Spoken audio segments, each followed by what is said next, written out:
আসসালামু আলাইকুম ভিউয়ার্স।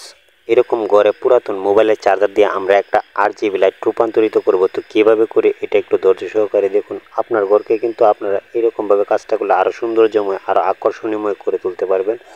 প্রথমত আমরা যেটা করব, এখানে পজিটিভ আর নেগেটিভ টার্মিনালটা সুন্দর করে খুলে নেব। খুলে নেওয়ার পরবর্তী এটা একটু সাইডে রেখে আমরা একটা পুরাতন বোতলের ক্যাপ খুলে নেব। ক্যাপ খুলে নিয়ে এটাকে আমরা সুন্দর করে 6টা ছিদ্র করে নেব। এই ছিদ্রগুলোতে যাতে আমাদের এক প্রকার লাইট ব্যবহার করব। লাইটটা আমি আপনাদেরকে দেখাচ্ছি। এই লাইটটা যাতে এটার ভিতরে ঢুকে, এই লাইটের আন্দাজ মতো কিন্তু আপনারা অবশ্যই ছিদ্র করে নেবেন।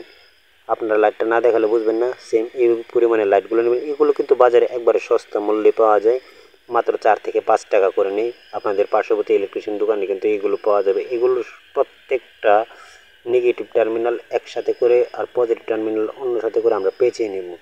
এভাবে এক এক করে আমরা প্রত্যেকটা টার্মিনালকে পেঁচিয়ে নিচ্ছি।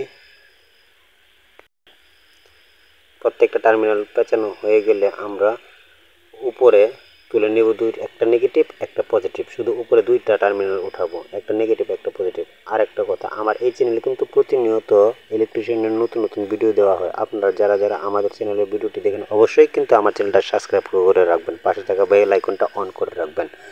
এই যে আমি কিন্তু উপরে 2টা টার্মিনাল তুলছি, শুধু একটা নেগেটিভ আর একটা পজিটিভ। তো আমরা 2টার সাথে 2টা জ্বালাই করে একটা নেগেটিভের সাথে নেগেটিভ তার আর পজিটিভের সাথে পজিটিভ তার সোল্ডার করে নেব। ঠিক আছে, সেম এইভাবে আমার কাজ কিন্তু এখানে প্রায় শেষ। এখন আমরা বাজারে যে গ্লু গান ব্যবহার করি, এই গ্লুগুলোকে মধ্যখানে একটু তাতাল দিয়ে ছিদ্র করে তার পরবর্তী আমরা প্রত্যেকটা বাতির মধ্যখানে আমরা ঢুকিয়ে দেব। দেখেন আমি কিভাবে কাজটা করতেছি, সেম এইভাবে কাজটা করার চেষ্টা করবেন। এটার বিপরীত পার্শ্বটাকে টেনে এনে আমরা কিন্তু আগের মতো সেম এভাবে আরেকটা ছিদ্র করে নেব। ছিদ্র করে নিয়ে কিন্তু আমরা পাশের বাতিটাতে এভাবে সুন্দর করে লাগিয়ে দিব।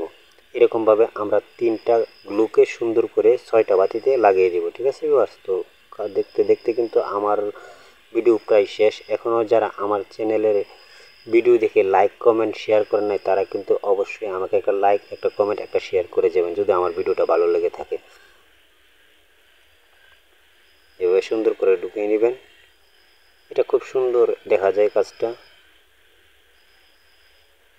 আমার কাজ প্রায় শেষ। এখন আমাদের এখানে একটু গ্লু দিয়ে নেব যাতে এটা নড়াচড়া না করে, জ্বালাইটা যাতে নড়বড় না করে। এখন আমাদের পুরাতন যে চার্জারটা ছিল সেটা নেগেটিভে নেগেটিভ আর পজিটিভে পজিটিভ কালেকশন করে এটার পুরাতন কভারের মধ্যে আমরা সুন্দর করে আবার পুনরায় আগের মতো সেট করে নেব।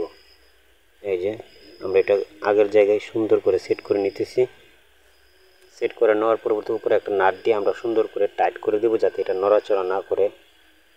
দেখতে দেখতে কিন্তু আমার কাজটা প্রায় শেষ। এখানে আমরা একটু গ্লু গান দিয়ে নিচ্ছি যাতে করে আমার ফ্রেমটা সুন্দর করে এটার মধ্যে ওখানে আটকে থাকে, কোনো নড়াচড়া না করে। যেহেতু এটা আমি ঘরের সৌন্দর্যের জন্য ব্যবহার করব, যারা যারা আমার মতো এরকম একটা লাইট বানাতে চান তারা কিন্তু অবশ্যই অবশ্যই আমার ভিডিওটা ফুল দেখবেন। দেখুন কি সুন্দর একটা লুক দিচ্ছে, খুব সুন্দর একটা লাইটিং হচ্ছে। কিন্তু এটা যখন আপনার ঘরের ভিতরে বাতি বন্ধ করবেন তখন কিন্তু আরও সৌন্দর্যময় হয়ে করে তুলবে। তো আমি আমার ঘরের লাইটটা অফ করতেছি, অফ করে আপনাদেরকে দেখাচ্ছি কীরকম দেখা যায়। আমি ঘরের লাইটটা অফ করে নিলাম। দেখুন খুব সুন্দর একটা লুক দিচ্ছে কিন্তু। ধন্যবাদ সবাইকে।